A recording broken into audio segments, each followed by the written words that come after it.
All right, so the week 18 of the football season just ended. How'd you guys do in your fantasy football leagues? Well, I happened to start the Colts defense, so I thought that was an easy win because they're playing the Giants. But somehow Drew Lock has his legacy game and drops like 41 points. So yeah, that's how I lost. How about you guys? I lost in the semifinals as well. Alvin Kamara got injured, so that was a big killer. And my opponent started the team the Giants were playing, which of course is a great move always because the Giants suck. So What? that was a great play. Nah, Colts defense. It wasn't the Colts team. It was it was a week before. I forget who they played. Oh, all right. What really hurt me was the fact that Kenneth Walker was out, so I started Zach Charbonnet. Sure, he had 9 points, but it's nothing like what Kenneth Walker usually puts up. Well, I started off hot 7-0, and I just had a downfall from there. I only won 2 more games, and Stephon Diggs tearing his ACL really hurt my team. Same with me. And also, I started Christian Watson. He turned out to be out. I should have started Rashad Bateman over him, who had 18 points. Let me just cut in. It was actually the Falcons Z put up 26 points against the Giants. So absolute killer to my. Yeah, I mean, Darnell Mooney had a great game there. Yeah. And so did Bijan. Bijan's been great this season. Mm-hmm. So none of us are doing the punishments? No. All right, so that's good. 4th. Yeah, I didn't have to do the punishment. I was, I think, 5th, but I should have been first. Well, the punishment for my league wasn't off. What we were originally going to do is the freshman football team here at Oldham High School. We were going to do everyone on the team gets to shoot the person with paintballs, but we thought that would be way too expensive. No one's paying for that, right? So what we had the kid do is get a shirt to wear to school, and he had to wear a tuxedo for a week, which seems more casual and not as Yeah, that's a much better punishment than Yeah. and shooting paintballs with them. I mean, one of the most common ones is the milk mile. Yeah. You know, you got to drink a gallon of milk and run a mile. Yeah. And that's like, it's fun, but it's also not too painful for the person doing it. And Sean- also the TikToks. TikToks are fun to watch. Yeah. Sean and I are in the same league, and last year I wasn't in the league, but they still didn't do the punishment, and so this year we agreed to no punishment, just a money jackpot. So everybody put in, I think it was $20, and the winner got all the money except the loser had to pay more, right? Yeah. Welcome to Kickoff Conversations. I'm your host, Jake, and today we've got... Miller. Caden. Sean. Max. And today we're going to kick off the conversation about the NFL playoffs and about their team's draft needs for next year.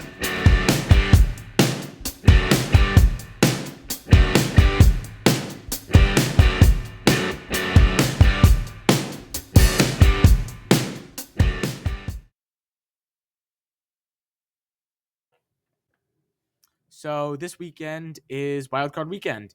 And, you know, based on my jersey, I think you can tell which game I'm looking most forward to. And that's the Bills-Broncos game. So I know Caden has Bo Nix on his fantasy team. But personally, I think the Bills are going to come out with this matchup win. You know, it's going to be definitely a high-scoring game. But I do think the Bills are going to come out on top. They have a 13-4 record, which isn't empty stats this season like the Steelers. And I think that, you know, beating the Chiefs and a lot of other good playoff teams gives them the upper hand here, especially, you know, they have an MVP candidate in Josh Allen, and he hasn't had a 1,000-yard receiving wide receiver this year. So I think that that's definitely going to be a struggle. But with Jack Cook, is it Jack Cook? James Cook. James Cook. But with James Cook, I think that their run game is definitely going to be strong against a good Broncos defense. I would say that the Broncos, sure, they have very good offense, but I would think most of this is, again, quarterback by their quarterback, Bo Nix. He doesn't have the stars on his running backs, and he has Cortland Sutton as a receiver. But, like, you look at Bo Nix's yards, he throws for 320 against the Chiefs. He threw for 220 against the Bengals, 260 against the Chargers. Sure, he only threw for 130 against the Colts, but he threw, again, for 300 against the Browns. He's consistently putting up numbers. All right. I don't know if we can credit him to the win against the Chiefs. I personally think that they definitely threw that game so that the Bengals wouldn't get into the playoffs. But that's just my opinion here. You know, next up we got Chargers Texans. Max, take it away. Well, I'm a big Michigan fan, and Jim Harbaugh's the coach of the Chargers. And it's kind of Michigan 2.0 because he drafted a bunch of Michigan players, and he brought the defensive coordinator along, Jesse Minner, who's been doing a great job. But the Texans, who have been having a down year, I mean, 10-7 is still a good year, but for what they were last season. So I think this game's going to go the Chargers. purely off of their defensive abilities, and the Ravens showed what a good defense can do to the Texans. So that's why I think the Chargers are going to win this one. I definitely agree with you, but I think that I'll be a little more extreme here. I think the Texans are going to get blown out. They still have Joe Mixon and CJ Stroud, but CJ Stroud's been in the sophomore slump, and ever since Stephon Diggs got hurt too, Tank Dell's out, I think, and their team's just falling apart. They're 10-7. I'm pretty sure they started out well above 500. They're close to 500-ish now. 10-7 isn't bad, but compared to the Broncos, who ended on a hot streak to end off the season, I think that's the Texans are definitely trending downwards. It will be a closer game than the Bills game, though, I do think. I think the Bills is going to be a little bit more high scoring. That might be a little bias between that, though. All right. No, I'll take that. It might be a little bit biased. And now moving on to the Bucks versus Commanders. Bucks sitting at a 10-7 record, while the Commanders are at a 12-5 record, led by rookie quarterback Jaden Daniels, soon to be Offensive Rookie of the Year quarterback Jaden Daniels. The Bucks led by Baker Mayfield, and that's got to be a heck of a story. He came from the Browns. The Browns didn't want him. Went to the Panthers, I believe. Yeah, he was on the Panthers. Panthers didn't want him. Now with the Bucks, went to the Rams. Now with the Bucks. So 4 different teams did not believe in him. Bucks are the only team that have believed in him, and it just goes to show they're now in the playoffs at a 10-7 record. And then the Commanders' recent new head coach, not much playoff experience with their staff, but I still think that With the Bucks? with the Commanders, Commanders, and yeah. I still think that they, led by Jaden Daniels and with the offensive firepower they have, that they'll Scary come Terry. across and scary Terry. I think they'll beat the Bucks. In this Oh, you playoff think they're game. going to win? Yeah. I would disagree with you there. I think that, the Bucks' playoff experience right now is going to lead them to the game. I mean, Baker Mayfield has been really good this year. I mean, at the beginning of the season when Mike Evans wasn't hurt, he was a surefire MVP candidate. And every year when I would go, not every year, every week when I would go check the fantasy football projections, it would be like Baker Mayfield 12 points. It would always score above 20.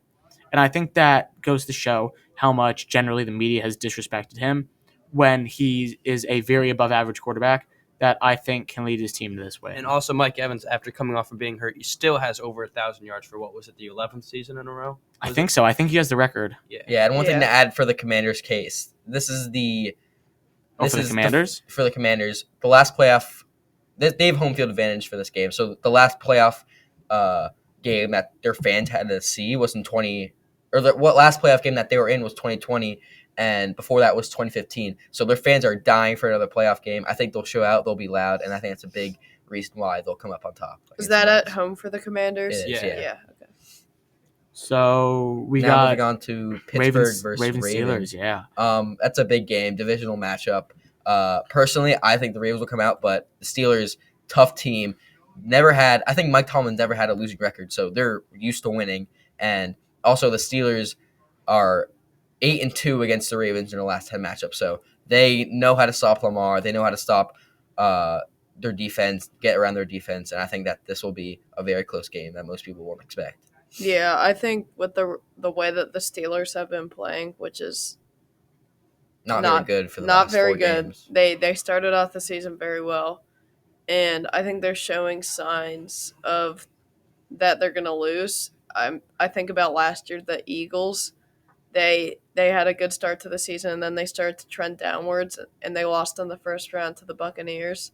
So Yeah. I think that the Ravens are going to win this one. Yeah, Steelers on a 4-game losing streak with a loss to the Ravens by close to 20 points. So I think the Ravens come out on top here. But although the Ravens don't have Zay Flowers, which could hurt them. Yeah, true. I think Zay Flowers doesn't play. He's important to the team, but I don't think he plays that much of an instrumental role where he would decide the loss or the win. And they still have Lamar and Derrick Henry. But what I will say is I think the Steelers this year are frauds. They haven't really won against any playoff teams. And I think that, Russell Wilson and Justin Fields are both That's good. not true. Commanders. And There's Bengals. Commanders, Did Chargers. they beat the Commanders? Yeah. Commanders, Chargers, Broncos, Ravens once. They beat the Bengals. Well, they lost to the Ravens the second time towards the end of the season. Yeah. Yeah. Then I they lost, I take that back then. But No, they lost to a good amount of playoff teams, so they're like even. So, Derrick Henry and Jackson Lamar are running I away mean with this Lamar game. Jackson. You know what? It's Jackson Lamar now. Well, I mean, you look at Russell Wilson. He has a series of selling in the Super Bowl, right? I mean, why not run the ball there? You have the best running back in the whole entire NFL. That's a Just run the coaching ball. decision, though. Yeah, we're not really talking about the 2014 Super Bowl right now. No, but just on another note, that was a coaching decision. I mean, he could have called an audible, though. Okay, let's move on, though. Packers Eagles. Miller, you want to take this one? Yeah, sure. So, I love Jordan Love. I mean, he's proved himself to be one of the better young quarterbacks in the league right now, but starting off, he was just a career backup behind Aaron Rodgers, debatably top 5 quarterbacks all time. And then the Eagles, always good. I think in the past 3-4 years, the Eagles haven't showed a bad, really really bad performance, unlike Giants, as I'm a fan. But the Eagles have a very strong defense. I mean, they got Jalen Hurts, Saquon Barkley, but would love to see him break the record too, by the way. So I think that'll be a really good game. I see the Eagles coming out by a few, probably 10 points, because they're just more dominant when it comes to close games. I think that, like I said, running backs, this wild card series is going to be, this playoffs in general is going to be a duel between offenses. I don't think defense is definitely going to play a major role, but I think that quarterbacks and running backs are going to decide these series. And I think that Jordan Love is a major interception threat. He's had how many picks over the last few games? I think that he's a huge risk for throwing picks, and especially with the Saquon coming off not playing last week when he could have broken the record, I think that Saquon is going to have a huge week this week. So we've got the last wild card game, Vikings-Rams. I mean, the Vikings last week was pretty ugly. I mean, Sam Darnold looked like he was going back to his Panthers days out there, threw god awful. When I mean god awful, like the worst I've ever seen him play the whole year. I mean, he has good receivers too. He can Justin Jefferson's down there somewhere. Just chuck the ball to him. And then they got Aaron Jones as well. He's a running powerhouse. I mean, what can I say? And then you got on the other side of the matchup, we've got the Rams. They have Matthew Stafford, seasoned vet. He threw for 3,800 yards this year. But some of his top targets are Puka Nacua, who second year he almost put up 1,000 yards. Pretty good for a second-year wide receiver. And then we got Kyron Williams with 1,299 yards above average. Although I will say Cooper Kupp hasn't done anything this season. I'm just going to say something real quick. I don't know about anything this season. He was out for a few weeks in between in the middle of the season. But what I will say is a donut and under 5 points in the 2 playoff weeks in the semifinal and finals, you can't do that. You can't put up 3 points combined over 2 weeks in average. Okay, but this is Cooper Kupp we're talking about. He's very reliable. I think in the playoffs will be a huge factor.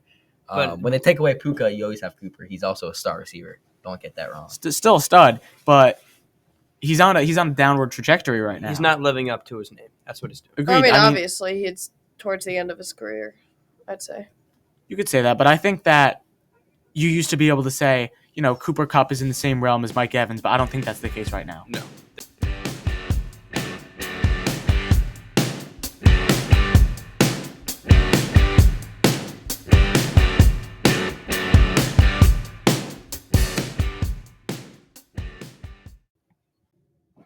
So when the playoffs conclude and the offseason begins, we can look at both the NFL season and the college football season from a, new perspective.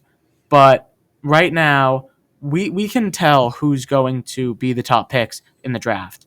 So, Max, who do you think is, one of the best college football players right now? Okay, well, if we're talking about quarterback, it's pretty hard to tell. I mean, you really don't know about these guys. I mean, in my opinion, there's probably going to be some random guy from this draft who we didn't think was going to be that good, and 2 years from now, he's going to be a star. But if we're talking about Shedeur Sanders, Cam Ward, both of those guys I think are going to be pretty solid in the league. I don't know about Cam Ward with his decision-making, but I think overall they're both pretty good. And then Travis Hunter, He's a dual threat, and people saying, "Oh, he's not. He's not even the best at each of his positions." I disagree. I think he's debatably the best wide receiver in college football. Cornerback maybe not, but he's definitely a really good wide receiver, and he can play cornerback at a pretty good level. I mean, do you think he'll play both leagues in the both ways in the NFL as well? It depends what team he gets drafted to. I mean, Hold can on, you- that's actually a really important point. So if like the Green Bay Packers, they've produced stud quarterback after stud quarterback after stud quarterback, and they've all performed from Brett Favre to Aaron Rodgers. They've had a system where their quarterback sits behind the starter for a few years and develops until they're ready to be on an NFL field. And I think that with all of these players, I think that it's important what team they get drafted to fulfill their full potential. Like with Matthew Stafford on the Lions, he couldn't do that. But when he was on the Rams, he had a good coach, good supported staff, and I think that is the reason why he's so good, not because of his, of course he's good individually, but being good individually with bad coaching and bad development, that doesn't get you anywhere. So when Max was saying something along the lines of Cam Ward's decision making wasn't your favorite, to think that coaching could affect his decision making and how he plays in the NFL? Yeah, because I think with good coaching, you can fix decision making. It's not like throw power. You can't fix that. Like accuracy, you can somewhat but decision making, that's something that can be fixed. And I think with a good coaching staff, that can happen. Yeah, let me give a good example of this. Josh Allen, when he got drafted to the Bills, Brian Daboll was his offensive coordinator. And in his rookie year, Josh Allen threw a lot of picks. He was very inaccurate. But in his second year, he made a huge jump. I think Brian Daboll was a big coach and big liability for what that happened. And Brian Daboll was now the head coach for the Giants. So I think if Cam Ward goes to the Giants, I think Brian Daboll will be able to work with him and get his decision-making to become elite and way better. I also saying like on top of another quarterback who struggles with decision making. This is what I've heard. I don't know if this is true, but supposedly Caleb Williams. You know how each quarterback has like a microphone in their helmet so they can get the plays? Yeah. Supposedly Caleb Williams only has 2 seconds to hear what they're saying, so he gets the play and then he has to deal with it because he would constantly ask questions earlier in the year and that wasn't working for him. So I don't know if this is true or not, but it's definitely they fire their head coach, so hopefully that should improve the Bills. They have a good wide receiver core, and they have a promising quarterback, but their season was disappointing. Yeah. But who do you think they should draft? The who? The Bears. The Bears? What pick do they have right now? The 9th, I think? 10th. Offensive lineman, definitely. I mean, you need to protect Caleb. You already have 3 stud receivers in Keenan Allen, DJ Moore, and Roma Dunze. And I think just if you upgrade that offensive line, you give Caleb more time, I think that would become a drastic factor in their success. Yeah, there's some pretty good offensive linemen out there. You got Will Campbell from LSU. I'd say he's the top in the draft. I don't know if they're going to get him, but there's some other good players like Kelvin Banks from Texas. Well, I mean, now we're getting into these lineman positions. I mean, it really comes down to who we want as people watching the game versus who the team needs. I disagree. I mean, no matter how much Giants fans wanted to draft Saquon, or how much they wanted to keep Saquon, or how much they wanted to draft a new quarterback this year, I think that it all comes down to the head coach and general manager and their staff. But I think that the most important thing for each team comes down to not what they want, but what they really need. Because let's start it off with New England. Last year they drafted Drake May. He's been great this year. I mean, he's all that you could ask for, and I think he's going to be a stud later. But the win against the Bills, I'm fine with that loss. As a Bills fan, I think that losing to them for them to get a lower draft pick, I don't know what they were doing. Yeah, that was a story earlier with the Giants.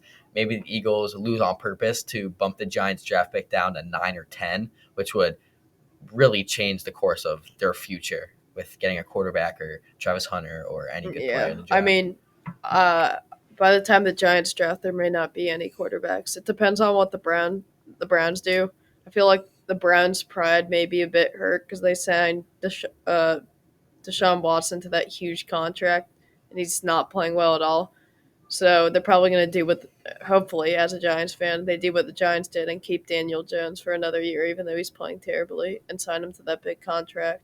And maybe the Giants can get a new quarterback. Or I've heard rumors that they could trade for J.J. McCarthy. I've heard rumors about that. So Personally, I don't like that. I don't like. Yeah, Yeah, he as a hasn't played- Giants fan, that's yeah, as a not Michigan fan, he's a good college quarterback. I don't know how he's going to be in the NFL. Yeah, and what was he drafted? Well, he was drafted Like- 12 maybe, like yeah, something 10th or around 12th. there. It was Like, top- it was why top would you 15. trade the Well, third pick for a person? you know what drafted? Well, I heard 10th? scouts said that if he was in the draft this year, he would have been the number one pick. Well, what I think the Giants should do, this is a really hot take, but so the Steelers aren't using Justin Fields, and he's a good quarterback. So I think the Giants could maybe make a move there. Personally, He's a free agent too, so I don't think. Personally, that's a very I hot think take. he's kind of overrated. I would Still, I would though, agree he's with got you. he's got experience. He's better than Drew Lock. I mean, What he started Yeah, obviously. he started like 4-0 with the Steelers this year, I think. Something like Yeah, that they were barely scoring. It was their defense that was carrying them most of the way. I don't think he's that good of a but quarterback. if Russell Wilson plays for a few more years, he's not seeing the field. Yeah, Well, I think that another generational quarterback this year that might be gone is Aaron Rodgers. Do you think the Jets, Jets had a very disappointing season this year, and I don't think that they're going to get any better with their current staff. Do you think that they draft a new QB? Do you think they replace Rodgers and trade, or do you think they keep him? I think they keep him. Well, You paid him all this money. You got when at the time when you traded for Aaron Rodgers, you got your guy. I don't think you'd give him up on him just yet. You got to build the offensive line. I think the offensive line is really bad still.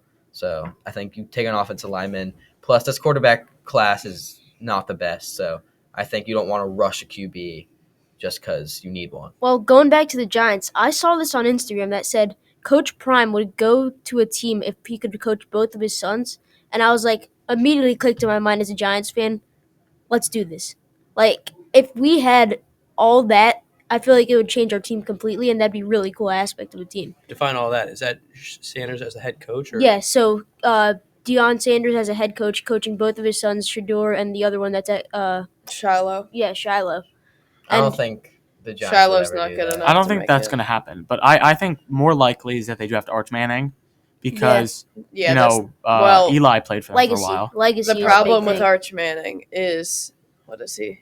Is he I think he's a junior in college. He was a redshirt freshman. Yeah. I think he's a sophomore this So he's publicly said that he's gonna stay till his senior year. Yeah, he's only 19 years old. I'm all for that. I think the more experience he gets, the better he'll be in the league. Yeah, but can we wait that long? I think that I generally don't like tanking. I think that teams should always want to win. But if it means being set up for winning seasons in the future, I'd take a few more years if I were you guys of losing seasons. Build the team around the quarterback. Agreed. Giants have a very young roster too. All the They core had- Malik Neighbors, Tywin Tracy. Yes. All of their good players that they have are young. So I think that just Well, Tyrone building Tracy around. has like a negative clutch percentage. He's got like fumbles when he when He's a it rookie. really He has to matters. learn. Yeah. Well, yeah, he had like one. He's- Well, that's why I second year think, playing running back. He was a wide receiver in college. So. well, that's why I think that it's important for them to be in college for longer so that they can develop more, familiarity with the game. But Bryce Young, I think that's a complete 180 from last season. I think sitting behind who was it? Andy Dalton. Andy Dalton was a great decision.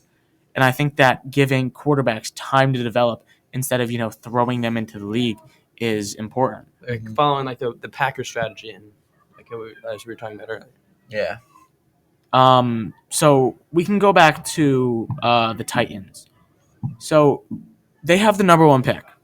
They drafted Will Levis last year. Complete disappointment. Do you think he gets better, or should they draft Cam Ward? I think they're gonna draft Cam Ward. I don't see a scenario where they stick with Will Levis for another year. I mean- They have a first-year head coach, or did they fire their first-year head coach? Yeah. Yeah. So they have No. They kept him, but they fired the GM. Yeah, so they have the same head coach. I think the head coach is going to want to rush things, get their quarterback. trying to be good now so he keeps his job. I'm seeing Cam Ward more in these Mayo commercials more than I am seeing him in the game. Me and my dad were You talking mean about Will this. Levis? Yeah, You're Will Levis. yeah. Well, you see Will Levis and all the memes of his hands on his head, like on his knees, going no, because he's thrown so many picks this year. Hold on, we'll put that on the screen if we can. He's thrown so many picks this year, and that's just not sustainable for any team, even with their good defense right now. Yeah, and they have Tony Pollard. They have Calvin Ridley. They had DeAndre Hopkins, but he left because I And forgot they Tony let Pollard. Derrick Henry go too. yeah, I mean they have a They're doing a good bad job core right now. that is not being used because of their quarterback. Also, a good coaching staff to help coach.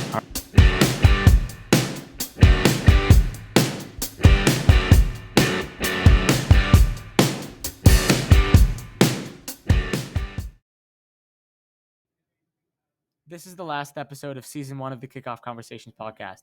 Thank you for listening, and we'll see you next season when we kick off a conversation. Today's episode was produced by Max. and it was edited by Max and Jake. We got our music from WeVideo, and it was hosted by me, co-hosted by Miller Sean. And Caden. and copyright January 10th, 2025. And it was recorded in the Wilton High School Library Learning Commons Innovation Studio. Thanks, Max.